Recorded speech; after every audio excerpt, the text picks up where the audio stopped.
আসসালামু আলাইকুম ভিউয়ার্স। আচ্ছা, আপনারা কি জানেন হজরত ইব্রাহিম আলাইহিস সালামের শরীয়ত কেমন ছিল?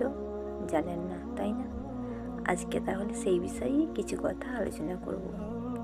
চলুন, আপনারা আশা করছি আমার সঙ্গেই থাকবেন। চলুন তাহলে শুরু করি।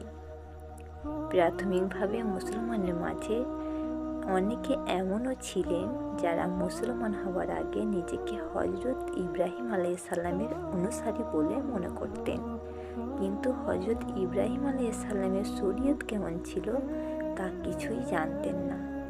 এই জন্য সত্য ধর্মের অন্বেষণে তারা দেশ বিদেশে ভ্রমণ করতেন। অন্ধকার যুগের প্রসিদ্ধ একাত্মবাদী জায়দ ও দেশ দেশান্তরে ঘুরে বেরিয়েছেন।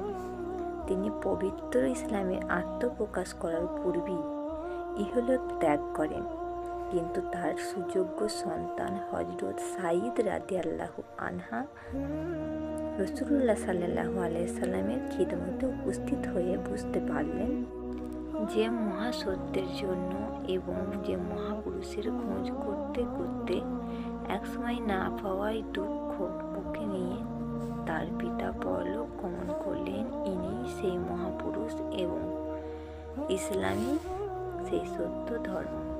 রাসূলুল্লাহ সাল্লাল্লাহু আলাইহি সাল্লামের সাহচর্যে এসে আর কোনো প্রকার দ্বিধা না করে তিনি মুসলমান হয়ে গেলেন এবং তার সাথে তার স্ত্রী হজরত ফাতিমাও ইসলাম ধর্ম গ্রহণ করেন।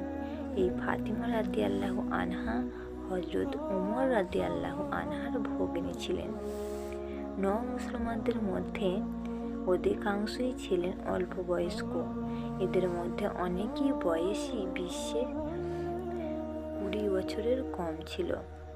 তাদের অভিভাবকরা ছিল ইসলাম বিরোধী কাফির। এই জন্য তারা কি করতেন জানেন? তারা নিজেদের মুসলমান হওয়ার কথা গোপন রাখতে চেষ্টা করতেন।